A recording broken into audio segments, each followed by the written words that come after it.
नमस्कार, आर्या न्यूज देख रहे हैं आप। मैं हूं आपके साथ पल्लवी सिंह। खबरों की शुरुआत करेंगे, लेकिन उससे पहले एक नजर एक बड़ी खबर पर।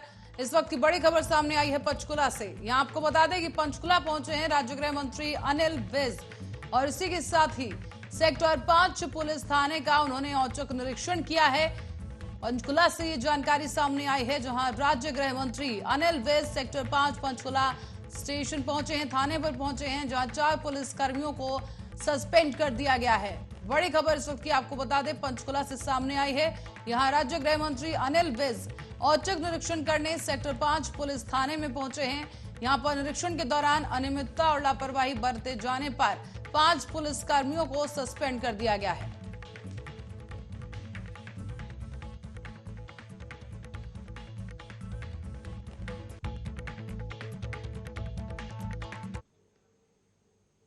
पंजाब के तरनतारन में रॉकेट लॉन्चर से हुए हमले के बाद अब पंजाब में दहशत का माहौल है। तो वहीं इस हमले को लेकर अब राजनीति भी शुरू हो गई है। विपक्षी पार्टियां आम आदमी पार्टी पर निशाना साध रही हैं। इस हमले पर प्रतिक्रिया भी सामने आई है और केजरीवाल ने कहा कि पंजाब के तरनतारन में जो हमला करने वाले आरोपी हैं, उनके खिलाफ कड़ी कार्रवाई की जाएगी। आम आदमी पार्टी पंजाब में जब से सत्ता में आई है, कई बड़े गैंगस्टर पकड़े गए हैं। जो लोग पुरानी पार्टियों में संरक्षण में काम कर रहे थे, उस पर भी कड़ी कार्रवाई की गई है। साथ ही मौजूदा हालात पर प्रतिक्रिया देते हुए कहा गया कि सरकार ने एंटी टेररिस्ट काम जो शुरू कर दिया है, ये उसी का नतीजा है कि गैंगस्टर इस तरह के काम कर रहे हैं, वो बौखला गए हैं। लेकिन हम पंजाब के हालात खराब नहीं होने देंगे। ਜਦੋਂ ਤੋਂ ਮਾਨ ਸਾਹਿਬ ਦੀ ਸਰਕਾਰ ਨੇ ਐਂਟੀ ਸੋਸ਼ਲ ਐਲੀਮੈਂਟਸ ਦੇ ਖਿਲਾਫ, ਖਾਸ ਕਰ ਗੈਂਗਸਟਰ ਦੇ ਖਿਲਾਫ ਇੱਕ ਮੁਹਿੰਮ ਵੱਡੀ ਆ, ਇਹਨਾਂ ਦੇ ਸਫਾਏ ਲਈ, ਇਹਨਾਂ ਦੇ ਖਾਤਮੇ ਲਈ, ਉਸ ਦਿਨ ਤੋਂ ਇਹਨਾਂ ਦੀਆਂ ਜਿਹੜੀ ਫਰਸਟ੍ਰੇਸ਼ਨ ਹੈ ਉਹ ਵੱਧਦੀ ਜਾ ਰਹੀ ਹੈ। ਔਰ ਇਸ ਫਰਸਟ੍ਰੇਸ਼ਨ ਦਾ ਨਤੀਜਾ ਹੈ ਵੀ ਇਹ ਸਰਹਾਲੀ ਵਿਖੇ ਇਹਨਾਂ ਨੇ ਇੱਕ ਪੁਲਿਸ ਸਟੇਸ਼ਨ ਤੇ ਜਿਹੜਾ ਅਟੈਕ ਕੀਤਾ, ਉਹਦਾ ਮਕਸਦ ਸਿਰਫ ਇਹ ਆ ਵੀ ਪੰਜਾਬ ਪੁਲਿਸ ਦੇ ਮਨੋਬਲ ਨੂੰ ਤੋੜਨਾ, ਉਹਨਾਂ ਨੂੰ ਡੀਮੋਰਲਾਈਜ਼ ਕਰਨਾ। ਲੇਕਿਨ ਇੱਕ ਗੱਲ ਬੜੀ ਸਪਸ਼ਟ ਹੈ, ਹੁਣ ਮੌਜੂਦਾ ਸਰਕਾਰ ਨੇ ਕੋਈ ਲਿਹਾਜ਼ ਨਹੀਂ ਕਰਨਾ। ਪੰਜਾਬ ਪੁਲਿਸ ਨੂੰ ਵੀ ਬੜੀਆਂ ਸਪਸ਼ਟ ਇੰਸਟਰਕਸ਼ਨਸ ਹੈ ਕਿ ਕੋਈ ਵੀ ਐਂਟੀ ਸੋਸ਼ਲ ਐਲੀਮੈਂਟ ਹੈ ਜਿਹੜਾ ਵੀ ਪੰਜਾਬ ਦੇ ਭਾਈਚਾਰੇ ਨੂੰ, ਸ਼ਾਂਤੀ ਨੂੰ ਖਰਾਬ ਕਰਨਾ ਚਾਹੁੰਦਾ ਹੈ, ਉਹਨੂੰ ਬਿਲਕੁਲ ਬਖਸ਼ਿਆ ਨਾ ਜਾਵੇ ਔਰ ਕੋਈ ਲਿਹਾਜ਼ ਨਹੀਂ ਕੀਤਾ ਜਾਊਗਾ। ਨਾ ਕੋਈ ਰਾਜਨੀਤਿਕ ਪੁਸਤਪਨਾਈ ਮਿਲ ਰਹੀ ਆ, ਨਾ ਪੁਲਿਸ ਵੱਲੋਂ ਲਿਹਾਜ਼ ਹੈ। ਇਸ ਕਰਕੇ ਇਹ ਫਰਸਟ੍ਰੇਸ਼ਨ ਚੋਂ ਇਹ ਲੋਕ ਹੁਣ ਇਸ ਤਰ੍ਹਾਂ ਦੀਆਂ ਕਾਇਰਾਨਾ ਹਰਕਤਾਂ ਕਰ ਰਹੇ ਆ। ਔਰ ਇਹ ਵੀ ਕੋਈ ਵੱਡੀ ਗੱਲ ਨਹੀਂ। ਸਾਡਾ ਜਿਹੜਾ ਬਾਰਡਰ ਪਾਰ ਤੋਂ ਜਿਹੜਾ ਪੰਜਾਬ ਨੂੰ ਡਿਸਟਰਬ ਕਰਨ ਦੀਆਂ ਸਾਜ਼ਿਸ਼ਾਂ ਆ, ਉਹ ਹਮੇਸ਼ਾ ਤੋਂ ਹੁੰਦੀਆਂ ਰਹੀਆਂ। ਔਰ ਡੀਜੀਪੀ ਸਾਹਿਬ ਨੇ ਜਿਸ ਤਰ੍ਹਾਂ ਦੱਸਿਆ, ਅੱਜ 200 ਤੋਂ ਵੱਧ ਜਿਹੜੇ ਡਰੋਨ ਪਿਛਲੇ ਦਿਨਾਂ 'ਚ ਫੜੇ ਆ। ਇਸ ਕਰਕੇ ਉਹ ਜਿਹੜਾ anti Punjab forces, anti national forces ਹੈ, ਉਹਨਾਂ 'ਚ ਵੀ ਇੱਕ ਬਹੁਤ ਵੱਡੀ ਮਤਲਬ ਜਿਹਨੂੰ ਕਹਿ ਲਓ ਵੀ ਡੀਮੋਰਲਾਈਜੇਸ਼ਨ ਹੋਈ ਪਈ ਹੈ। ਔਰ ਵਿਰੋਧੀਆਂ ਨੂੰ ਵੀ ਸਾਡਾ ਇਹ ਕਹਿਣਾ ਹੈ, ਦੇਖੋ ਪੰਜਾਬ ਪੁਲਿਸ ਨੂੰ ਡੀਮੋਰਲਾਈਜ਼ ਕਰਨ। और अमृतसर से खबर है, जहां जंडियाला गुरु में बिजली मंत्री ईटीओ की रिहायश के आगे नोटिफिकेशन की कंपनियों को जलाया गया है और जलाकर उसे रोष प्रदर्शन किया गया। कहा गया है कि अगर हमारी मांगे पूरी नहीं की गई तो संघर्ष और तेज किया जाएगा। सूबा प्रधान अमृत संघर्ष कमेटी पंजाब ਅੱਜ ਅਸੀਂ ਇੱਥੇ ਆਪਣੀਆਂ ਪਿਛਲੀਆਂ ਪੁਰਾਣੀਆਂ ਮੰਗਾਂ ਨੂੰ ਲੈ ਕੇ, ਜੋ ਕਿਤੇ ਨਾ ਕਿਤੇ ਪੰਜਾਬ ਸਰਕਾਰ ਦੀ ਬਿਜਲੀ ਬੋਰਡ ਮੈਨੇਜਮੈਂਟ ਦੀ ਗਲਤੀ ਕਾਰਨ 2004 ਤੋਂ ਲੈ ਕੇ 10 ਤੱਕ ਜੋ ਬਿਜਲੀ ਬੋਰਡ ਦੇ ਵਿੱਚ ਮੁਲਾਜ਼ਮ ਸੀ, ਉਹਨਾਂ ਦੀ ਮੌਤ ਹੋਣ ਦੇ ਉਪਰੰਤ ਜੋ ਉਹਨਾਂ ਵਾਰਸਾਂ ਨੂੰ ਕੰਪੀਟੀਸ਼ਨ ਗਰਾਊਂਡ 'ਤੇ ਨੌਕਰੀਆਂ ਮਿਲਦੀਆਂ ਸੀ, ਉਹ ਕਿਸੇ ਨਾ ਕਿਸੇ ਕਾਰਨ ਬਿਜਲੀ ਬੋਰਡ ਦੀ ਅਣਗਹਿਲੀ ਕਾਰਨ, ਗਲਤੀ ਕਰਕੇ ਬੰਦ ਕਰ ਦਿੱਤੀਆਂ ਗਈਆਂ ਸਨ। ਕਾਫੀ ਲੰਮੇ ਤੋਂ ਸੰਘਰਸ਼ ਕਰਦੇ ਆ ਰਹੇ ਹਾਂ। ਸਮੇਂ ਦੇ ਨਾਲ ਬਿਜਲੀ ਬੋਰਡ ਮੈਨੇਜਮੈਂਟ ਨੇ ਆਪਣੀ ਗਲਤੀ ਨੂੰ ਸੁਧਾਰਦੇ ਹੋਏ 2010 ਦੇ ਵਿੱਚ ਆ ਕੇ ਪਾਲਿਸੀ ਬਦਲੀ ਏ। ਜਦ ਕਿ ਪਿਛਲੇ ਜਿਹੜੇ ਕਿਸੇ ਰਹਿੰਦੇ ਪੁਰਾਣੇ, ਉਹਨਾਂ ਨੂੰ ਹਮੇਸ਼ਾ ਵਾਸਤੇ ਅਣਗੌਲਿਆਂ ਕੀਤਾ ਗਿਆ ਏ। ਇਹ ਗੱਲ ਤਾਂ ਪੱਕੀ ਹੈ ਵੀ ਬਿਜਲੀ ਬੋਰਡ ਨੇ ਆਪਣੀ ਗਲਤੀ ਮਨਜ਼ੂਰ ਕੀਤੀ ਏ ਕਿ ਜੋ ਘਟੀਆ ਪਾਲਿਸੀ 2004 ਦੇ ਵਿੱਚ ਲਾਗੂ ਕੀਤੀ ਗਈ ਸੀ, ਉਹ ਕਿਸੇ ਵੀ ਮੁਲਾਜ਼ਮ ਨੂੰ, ਕਿਸੇ ਆਸ਼ਰਿਤ ਨੂੰ ਮਨਜ਼ੂਰ ਨਹੀਂ ਸੀ। ਉਸ ਦੇ ਵਿਰੋਧ ਦੇ ਵਿੱਚ ਸਮੇਂ-ਸਮੇਂ ਸੰਘਰਸ਼ ਹੁੰਦੇ ਰਹੇ ਨੇ, ਪਿਛਲੀਆਂ ਸਰਕਾਰਾਂ ਦੇ ਵਿੱਚ ਵੀ, ਇਸ ਸਰਕਾਰ ਦੇ ਵਿੱਚ ਵੀ। ਚਲੋ ਸਰਕਾਰ ਨੇ ਪਿਛਲੇ ਸਮੇਂ ਦੌਰਾਨ ਹਾਂ ਪੱਖੀ ਹੁੰਗਾਰਾ ਭਰਿਆ, ਮੰਗਾਂ ਸੁਣਿਆ ਗਿਆ, ਵਿਸ਼ਵਾਸ ਦਿਵਾਇਆ ਗਿਆ ਸੀ ਬਾਰ-ਬਾਰ ਵੀ ਜੋ ਨੋਟੀਫਿਕੇਸ਼ਨ ਹੋਊਗਾ ਤੁਹਾਡੇ ਹੱਕ ਮਾਰੇ ਗਏ ਤੁਹਾਨੂੰ ਜ਼ਰੂਰ ਦੇਵਾਂਗੇ। ਪਿਛਲੇ 21 ਅਕਤੂਬਰ ਨੂੰ ਪੰਜਾਬ ਸਰਕਾਰ ਵੱਲੋਂ ਇੱਕ ਨੋਟੀਫਿਕੇਸ਼ਨ ਜਾਰੀ ਹੋਇਆ ਸੀ ਸਾਡੇ ਵਿਸ਼ੇ 'ਤੇ ਵੀ ਜੋ 2004 ਤੋਂ ਲੈ ਕੇ 10 ਤੱਕ ਦੇ ਪੁਰਾਣੇ ਕੇਸ ਨੇ ਉਹਨਾਂ ਦੇ ਆਸ਼ਰਿਤਾਂ ਨੂੰ ਨੌਕਰੀ ਦੇਣ ਜਾ ਰਹੀ ਸਰਕਾਰ। ਪਰ ਸਮੇਂ ਦੇ ਨਾਲ ਜਿਵੇਂ ਉਹ ਨੋਟੀਫਿਕੇਸ਼ਨ ਬਾਹਰ ਆਇਆ ਹੈ, ਇੱਕ ਬੇਹੂਦਾ ਮਜ਼ਾਕ ਕੀਤਾ ਗਿਆ ਸਾਡੀ ਯੂਨੀਅਨ ਨਾਲ, ਲੋੜ ਤੋਂ ਵੱਧ ਬੋਝ ਪਾਇਆ ਗਿਆ ਹੈ। ਸੋ ਅੱਜ ਸਾਰੇ ਆਪਾਂ ਹਰਭਜਨ ਸਿੰਘ ਈਟੀਓ ਦੀ ਅੱਜ ਕੋਠੀ ਦੇ ਸਾਹਮਣੇ ਇਕੱਠੇ ਹੋਏ ਆ, ਕਿਉਂਕਿ ਪਿਛਲੇ ਅਕਤੂਬਰ ਨੂੰ ਮਹੀਨੇ ਇਹਨਾਂ ਨੇ ਸਾਨੂੰ 21 ਅਕਤੂਬਰ ਨੂੰ ਜਿੱਥੇ ਸਾਨੂੰ ਸਾਡੀ ਨੌਕਰੀ ਸੰਬੰਧੀ ਪਾਲਿਸੀ ਜਿਹੜੀ ਸਾਡੇ 20 ਸਾਲ ਪੁਰਾਣੀ ਮੰਗ ਸੀਗੀ ਉਹਨੂੰ ਪੂਰਾ ਕੀਤਾ ਤੇ ਇੱਕ ਸਾਡੇ ਬਹੁਤ ਹੀ ਆਸ ਜਾਗੀ ਤੇ ਇੱਕ ਖੁਸ਼ੀ ਦਾ ਮਾਹੌਲ ਵੀ ਸੀ। ਪਰ ਆਉਣ ਵਾਲੇ 1-2 ਦਿਨ ਪਹਿਲਾਂ ਜਦੋਂ ਉਹਨਾਂ ਸਾਡੀ ਨੋਟੀਫਿਕੇਸ਼ਨ ਦੀ ਕੱਢੀ ਹੈ, ਉਸ ਤੋਂ ਬਾਅਦ ਉਹੀ ਖੁਸ਼ੀ ਸਾਡੀ ਗਮੀ 'ਚ ਬਣ ਗਈ, ਕਿਉਂਕਿ ਇਹਨਾਂ ਨੇ ਇੱਕ ਇੱਦਾਂ ਦੀ ਤਲਵਾਰ ਸਾਡੇ ਸਿਰ ਤੇ ਲਟਕਾਤੀ। 12% ਵਿਆਜ, ਸਪੈਸ਼ਲ ਪੈਨਸ਼ਨ, 3 ਲੱਖ ਰੁਪਈਆ, ਤੇ ਜਿਹੜਾ ਆਪਾਂ ਨਹੀਂ ਦੇ ਸਕਦੇ। ਜੇ ਨੌਕਰੀ ਨਹੀਂ ਦੇਣੀ ਸੀਗੀ, ਸਿੱਧੇ ਅੱਖਰਾਂ 'ਚ ਕਹਿ ਸਕਦੇ ਸੀਗੇ ਆਪਣਾ ਨੌਕਰੀ ਤੁਹਾਨੂੰ ਨਹੀਂ ਦੇ ਸਕਦੇ, ਪਰ ਐਵੇਂ ਭੱਦਾ ਮਜ਼ਾਕ ਕਰਕੇ ਇੰਨਾ ਆਪਣਾ ਮਾਨ ਸਨਮਾਨ ਕਰਾ ਕੇ ਅੱਜ ਇਹ ਸਰਕਾਰ ਸਾਰਾ ਕੁਝ ਮਿੱਟੀ ਵਿੱਚ ਪਾ ਰਹੀ ਹੈ। ਤੇ ਇੱਥੇ ਬੋਰਡ ਦੀ ਵੀ ਜਿਹੜੀ ਕਾਰਗੁਜ਼ਾਰੀ ਹੈ ਉਹ ਪਹਿਲਾਂ ਵੀ ਇੱਕ ਧੋਖੇ ਵਾਲੀ ਸੀਗੀ, ਅੱਜ ਵੀ ਉਹਨਾਂ ਦਾ ਧੋਖਾ ਕਾਇਮ ਹੈ, ਕਿਉਂਕਿ ਉਹਨਾਂ ਨੇ ਵੀ ਭਰੋਸਾ ਦਿਵਾਇਆ ਸੀਗਾ ਕਿ ਇਹ ਸਾਡੇ ਮੁਲਾਜ਼ਮਾਂ ਦੇ ਬੱਚੇ ਹੈ, ਇਹਨਾਂ ਦੇ ਉੱਪਰ ਵਾਧੂ ਬੋਝ ਨਹੀਂ ਪਾਉਣਾ ਤੇ ਤੁਹਾਨੂੰ ਬਹੁਤ ਹੀ ਆਸਾਨ ਪੈਸੇ ਦੇ ਕੇ ਜੋ ਤੁਹਾਡੇ ਕੋਲ ਛਲੇਸ਼ਮ ਰੂਪੀ ਰਕਮ ਦਿੱਤੀ ਸੀ ਉਹ ਬਹੁਤ ਆਸਾਨ ਕਿਸ਼ਤਾਂ ਵਿੱਚ ਲੈ ਕੇ ਤੁਹਾਨੂੰ ਨੌਕਰੀ ਦਿੱਤੀ ਜਾਏਗੀ ਤਾਂ ਜੋ ਤੁਸੀਂ ਬਿਜਲੀ ਬੋਰਡ ਵਿੱਚ ਆ ਕੇ ਆਪਣੀ ਸੇਵਾ ਨਿਭਾ ਸਕੋ। ਲੇਕਿਨ ਇਹ नहीं चाहते। इन्होंने उस समय भी साढ़े जो और आजादी के अमृत महोत्सव में हरियाणा सरकार के द्वारा अंत्योदय के अध्याय पर आगे बढ़ते हुए आयुष्मान भारत प्रधानमंत्री जन आरोग्य योजना को विस्तार देते हुए चिरायु हरियाणा कार्यक्रम के तहत 1 लाख से 80,000 वार्षिक आय वाले परिवारों को भी अब 5 लाख रुपए तक निःशुल्क उपचार के कार्यक्रम में शामिल किया गया है। इस कार्यक्रम में विस्तार के चलते झज्जर जिला के लाभार्थियों की संख्या भी आपको बता दें कि 1,78,690 से बढ़कर अब 3,17,000 पर पहुंच चुकी है। इस बीच डीसी कैप्टन शक्ति सिंह ने यह बताया है कि लघु सचिवालय स्थित कॉन्फ्रेंस हॉल में एबीपीएम जय चिरायु हरियाणा कार्यक्रम के तहत आयोजित कार्ड वितरण कार्यक्रम को संबोधित किया। कंधा मिलाकर काम कर रहे लाभार्थी, उनके परिवार के सदस्य, देवियों, सज्जनों, प्यारे बच्चों, आपका मैं अभिनंदन करता हूं, स्वागत करता हूं आज के दिवस पर। जो आज का दिवस है, जैसा मुख्यमंत्री जी बोल रहे हैं, आज का दिवस ऐतिहासिक इसलिए हो जाता है कि इतने शॉर्ट स्पैन के अंदर हरियाणा के अंदर ये सारा डाटा इकट्ठा करना कि कौन इसके लाभार्थी हैं। ये डाटा परिवार पहचान पत्र के माध्यम से जितने भी लोग 1,80,000 से कम इनकम के थे उन सबका डाटा पीपीपी के माध्यम से ऑलरेडी अवेलेबल था। उस डाटा को हमें स्टेट द्वारा उपलब्ध कराया गया। हमारा कार्य था कि हम इन लोगों को पहचान कर पाए कि ये लोग सचमुच में वहां रह रहे हैं, नहीं रह रहे हैं। उसके बाद में जो सीएससीज हैं, हर स्थान, हर गांव में, वार्ड में सीएससीज बनी हुई हैं, उनके माध्यम से कार्ड बनवाए। मुझे खुशी हो रही है इस बात को बताते हुए कि जिला झज्जर में अभी तक 3,17,000 ऐसे लोग हैं जो कि आयुष्मान भारत के बेनिफिशियरी डिक्लेयर हुए हैं। पहले ये संख्या कम थी, जो कि नई स्कीम के माध्यम से, जिसे चिरायु बोला जा रहा है, चिरायु यानी comprehensive health insurance of Antyodaya units, जो अंत्योदय परिवार है उनको जोड़ने के बाद में ये संख्या 3,17,000 हो गई। अभी तक, पिछले महीने तक जब ये कार्यक्रम शुरू नहीं हुआ था, हमारे यहाँ पर पिछले 3 सालों में 82,000 लोगों के आयुष्मान कार्ड बनाए गए थे और अभी हाल ही में पिछले 15 दिनों में 88,000 लोगों के कार्ड तैयार कर लिए गए हैं। आज का जो, जैसा कि आपने माननीय मुख्यमंत्री जी के संबोधन में सुना, ये कार्ड वितरण और ये चिरायु हरियाणा की योजना है, ये माननीय मुख्यमंत्री जी की देन है, उनकी सोच का परिणाम है। और ये डॉक्टर साहब जैसे अभी बता रहे थे, ये फैक्ट है। सबसे पहले तो हम कामना यही करते हैं कि सर्वे भवन्तु सुखिनः सर्वे सन्तु निरामया, सभी निरोगी रहें, ये हमारी कामना होनी चाहिए।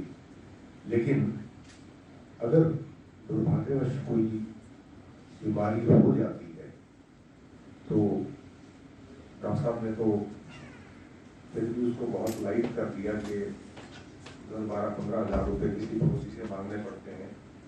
लेकिन ये भी फैक्ट है कि कई बार तो जो एक आधा गहना घर में होता था वो बिक जाया करता था इलाज करवाने के लिए, छोटा मोटा खेत का भी बेचना पड़ सकता था। तो उस सोच को दूर करने के लिए, उस समस्या को दूर करने के लिए ये चिरायु कार्ड जो पूरी तरह से कैशलेस है, अगर किसी को हॉस्पिटल में एडमिट हो और संगरूर में कैबिनेट मंत्री हरपाल सिंह चीमा ने पंजाब राज्य स्कूल खेलों का उद्घाटन कर दिया है। यहां पूरे पंजाब के अलग अलग जिलों के स्कूल के बच्चे खेलों में हिस्सा लेंगे और इस कार्यक्रम में अलग अलग तरह के एथलेटिक्स खेल शामिल किए गए हैं। इसका आयोजन संगरूर के वॉर हीरोज स्टेडियम में किया गया है। इस बीच मीडिया से बात करते हुए हरपाल सिंह ने तरनतारण में हुए हमले पर बयान देते हुए कहा है कि इस मामले की गंभीरता से जांच हो रही है और राजनीतिक पार्टियां इस मुद्दे पर राजनीति ना करें। साथ ही उन्होंने ये भी कहा कि 2024 में आम आदमी पार्टी का सिर्फ बीजेपी के साथ टकराव होगा और मैदान में बाकी पार्टियां खत्म होंगी। अंतर डिस्ट्रिक्ट जिहड़ा 66वीं राज ਦੀਆਂ ਖੇਡਾਂ ਸ਼ੁਰੂ ਹੋ ਜਾਣਗੀਆਂ। मैं सारे खिडारियों ਨੂੰ ਮੁਬਾਰਕਬਾਦ ਦਿੰਨਾਗਾ। ਸਾਡੀਆਂ ਬੱਚੀਆਂ पूरे पंजाब भर तो ਵੱਖ-ਵੱਖ ਜ਼ਿਲ੍ਹਿਆਂ ਤੋਂ ਆਪਣੀ ਆਪਣੀ ਨੁਮਾਇੰਦਗੀ ਲੈ ਕੇ ਆਏ ਨੇ। मैं ਸਮਝਦਾ बड़ा अच्छा ਖੇਡਾਂ ਦਾ ਮਾਹੌਲ ਆ। सरदार भगवंत सिंह मान जी ने ਜਦੋਂ बतौर मुख मंत्री पंजाब ਸਹੁੰ ਚੁੱਕੀ ਉਸ ਤੋਂ ਬਾਅਦ ਲਗਾਤਾਰ ਸਾਡਾ ਯਤਨ ਆ ਕਿ ਸਾਡੇ ਪੰਜਾਬ ਦੇ ਖਿਡਾਰੀ ਇੰਟਰਨੈਸ਼ਨਲ ਖੇਡਾਂ 'ਚ ਭਾਗ ਲੈਣ, 올림픽ਸ ਭਾਗ ਲੈਣ ਔਰ ਸਰਕਾਰ ਨੇ ਇਸ ਦੇ ਲਈ ਇੱਕ ਵੱਖਰਾ ਬਜਟ ਵੀ ਅਸੀਂ ਜਿਹੜਾ ਹੈਗਾ ਇਸ ਬਜਟ ਦੇ ਵਿੱਚ ਜਿਹੜਾ ਪਹਿਲਾ ਬਜਟ ਸੀਗਾ ਉਹਦੇ 'ਚ ਅਸੀਂ ਪੇਸ਼ ਕੀਤਾ ਸੀਗਾ। ਬਿਲਕੁਲ ਸਰਕਾਰ ਦਾ ਉਪਰਾਲਾ ਗਾ ਕਿ ਸਾਡੇ ਬੱਚੇ ਨੈਸ਼ਨਲ ਲੈਵਲ ਤੇ ਖੇਡਣ, ਇੰਟਰਨੈਸ਼ਨਲ ਲੈਵਲ ਤੇ ਖੇਡਣ। ਉਹਦੇ ਲਈ ਸਰਕਾਰ ਜਿਹੜੀ ਆ ਸਿਰ ਤੋੜ ਯਤਨ ਕਰ ਰਹੀ ਆ ਲਗਾਤਾਰ। ਸਰ ਦਿਨ ਡੇ ਬਾਈ ਡੇ ਪੰਜਾਬ ਦਾ ਮਾਹੌਲ ਖਰਾਬ ਹੋ ਰਿਹਾ। ਤਰਨਤਾਰਨ में ਥਾਣੇ ਤੇ ਹਮਲਾ ਹੋਇਆ, ਕਿਸ ਤਰ੍ਹਾਂ ਦੇ देखो पंजाब का माहौल किसी को भी बिगाड़न की आग्ञा नहीं देवांगे। सख्त तो सख्त कार्रवाई उन्होंने दोषियों के खिलाफ होगी। हजे मुढ़ली जांच जी हो रही है कि किस तरह का की है जो पूरी रिपोर्ट सामने आएगी उस तो बाद कमेंट करांगे। पर लेकिन पंजाब की सुरक्षा नाल किसी को भी खेडण नहीं देवांगे और मेरिया सारिया राजनीतिक पार्टियों को अपील आ कि इस मुद्दे पर राजनीति ना की। और झज्जर में आशा वर्करों ने धरना प्रदर्शन शुरू कर दिया है। इस धरने में झज्जर विधायक पूर्व शिक्षा मंत्री गीता भुक्कल ने भी धरना स्थल पर पहुंचकर अपना समर्थन दिया है। उन्होंने अपने संबोधन के दौरान आशा वर्करों को आश्वासन दिलाया कि कर्मचारियों की मांगों को विधानसभा में उठाने का काम करेंगे और साथ ही ये भी कहा कि आने वाले समय में कांग्रेस की सरकार होगी। आशा वर्करों ने यह भी कहा कि वो लगातार सरकार के समक्ष अपनी मांगे रखती आ रही हैं।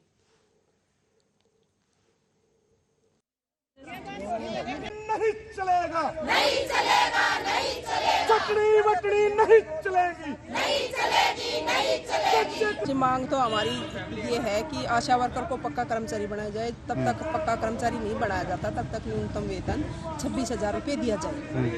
और जो सरकार इलेक्शन के बाद में सैकड़ों आशा वर्कर हमारी चुनाव जीत के आई है और सरकार और विभाग का लगातार प्रेशर है। उन आशा वर्करों के ऊपर दबाव बनाया जा रहा है कि इस्तीफा दो आशा वर्कर के पद से।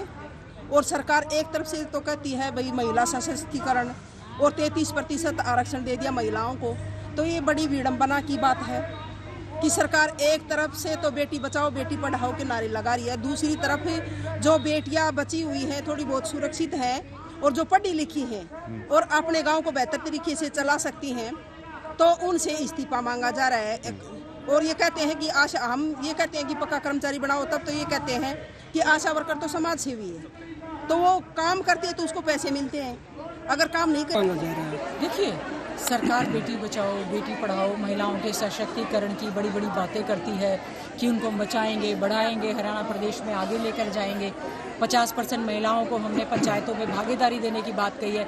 बड़ी बड़ी बातें और बड़े बड़े वायदे करने का जुमलेबाजी करने का सरकार ही काम करती है। ये भी एक जुमला प्रतीत होता है जब हमारी आशा वर्कर्स जो कि परमानेंट कर्मचारी पक्के कर्मचारी नहीं है, अगर उन्होंने चुनाव लड़ा है सरकार उन पर दबाव बना रही है कि आप इस्तीफा दें या आशा वर्कर की नौकरी छोड़ें। जब आप उनको पक्का कर्मचारी मानते ही नहीं है तो ये बहुत ही गलत है। आज उनके मांगों के समर्थन में मैं यहाँ पर झज्जर के लघु सचिवालय में आई हूँ और हमने उनको आश्वासन दिया है उनके मानदेय को लेकर और राष्ट्रीय स्तर की आज कॉल पर यहाँ पर झज्जर में उन्होंने जो धरना दिया है उसका हमने पूरी तरह से समर्थन किया है। इस समय स्वास्थ्य विभाग में चाहे डॉक्टर्स हों चाहे पैरामेडिक्स हों उनकी बहुत ज़्यादा कमी है और इस कमी के साथ साथ ये आशा वर्कर।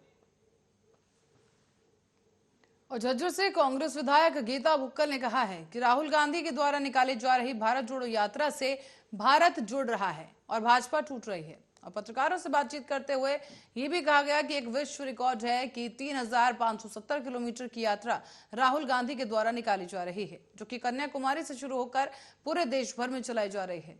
हरियाणा में भी 21 दिसंबर को इस यात्रा का प्रवेश होगा जिसके बाद पानीपत में एक विशाल रैली का आयोजन किया जाएगा। कि देश के प्रधानमंत्री ने राजनीतिक लाभ के लिए केवल जो है इन काले कानूनों को वापस लेने का काम किया, जिसमें कि प्रदेश के मुख्यमंत्री मनोहर लाल खट्टर जी ने ये कहा था चाहे कुछ भी हो जाए ये कानून तो वापस नहीं होंगे। फिर उनको लगा कि लोग वोट नहीं देंगे, राजनीतिक लाभ के लिए ये कानून वापस हुए, लेकिन किसान संगठनों की कोई भी मांग पूरी नहीं की गई। हमने जो ये किसानों के ऊपर केसेस बने थे इसके ऊपर भी हमने कॉल अटेंशन जो है विधानसभा में लगाने का काम किया है और किसानों की मांगों को फिर से हम लोगों का कांग्रेस पार्टी का पूरी तरह से आदरणीय चौधरी भूपेंद्र सिंह हुड्डा जी के नेतृत्व में ये लड़ाई सड़क से लेकर विधानसभा तक हम लोग लड़ने का काम करें। और गुजरात में विधायक दल के नेता को चुनने के लिए शनिवार की सुबह बीजेपी के नवनिर्वाचित विधायकों की एक बैठक की गई है। इस बैठक में भूपेंद्र पटेल को विधायक दल का नेता चुना गया है और बैठक में बीजेपी के सभी विधायक मौजूद रहे। गांधीनगर में हुई विधायक दल की इस बैठक के लिए केंद्रीय पर्यवेक्षण के रूप में आए हुए राजनाथ सिंह, BS येदियुरप्पा और अर्जुन मुंडा भी मौजूद रहे। विधायक दल का नेता चुने जाने के बाद भूपेंद्र पटेल ने केंद्रीय पर्यवेक्षकों और विधायकों का आभार जताया है।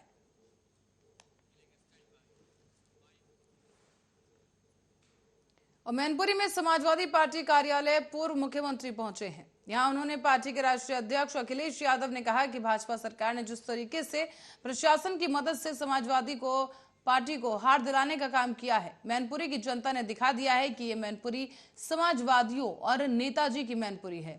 यहां पर समाजवादी पार्टी की प्रत्याशी डिंपल यादव को भारी मतों से जीत दिलाई गई। हम मैनपुरी की जनता का धन्यवाद व्यक्त करते हैं।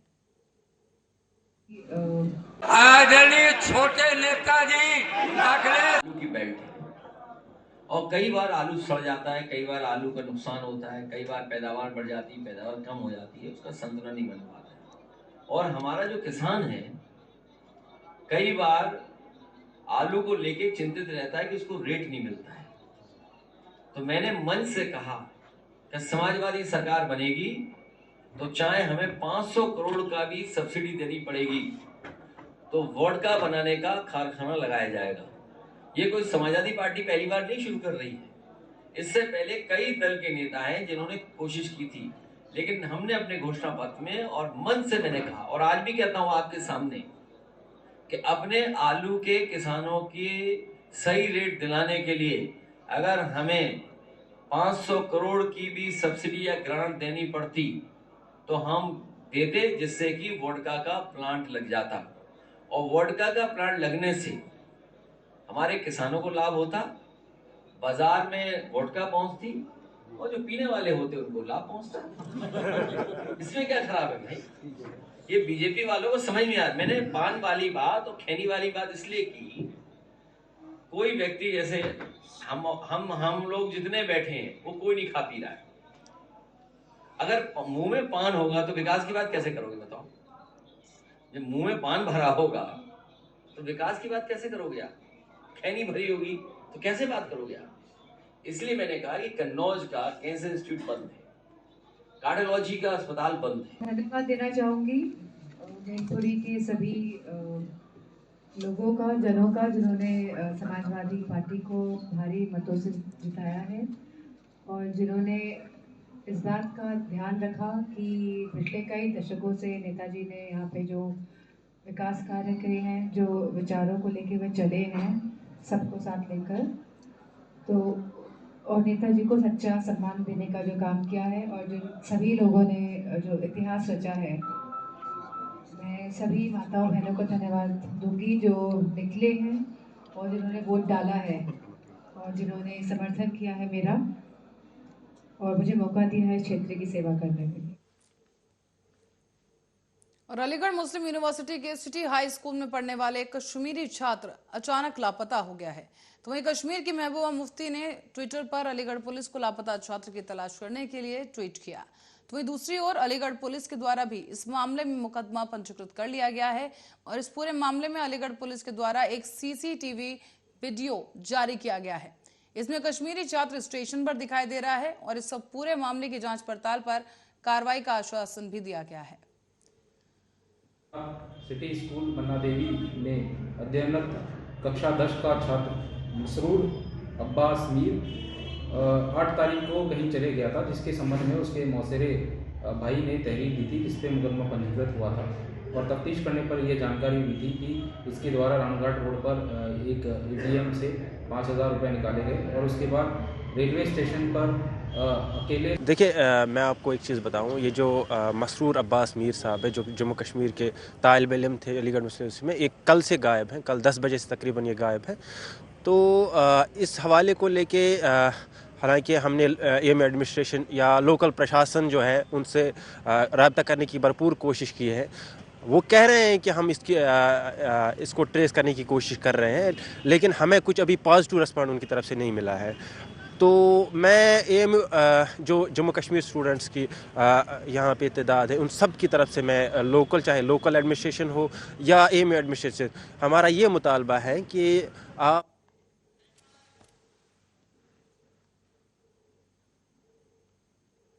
रायबरेली से खबर है, यहाँ युवक पर 11,000 हाईटेंशन लाइन का तार टूट कर गिर गया है।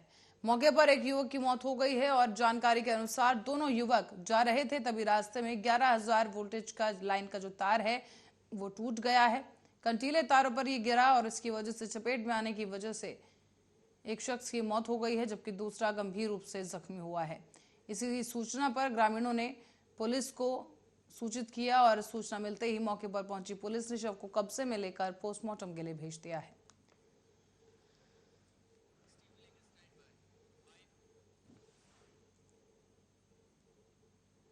खबर अब बिजनौर से है, जहां अज्ञात वाहन की टक्कर से 2 महिलाओं समेत एक मासूम बच्चे की मौत हो गई है। बता दें आपको कि इस घटना को अंजाम देकर अज्ञात वाहन चालक फरार हो गया है और फरार वाहन चालक की तलाश की जा रही है। मोहन्ना थाई के बीच में हुआ है और ये जो है नींदड़ू आए थे और नींदड़ू से क्या नाम अपने घर वापसी जा रहे थे, जो एक गन्ने का ट्रक जो कुचल गए इन्हें तीनों को और ये भाग गया था वहाँ से। ये नींदड़ू में ट्रक पकड़ गया है और वो मस्जिद के रहने वाले हैं।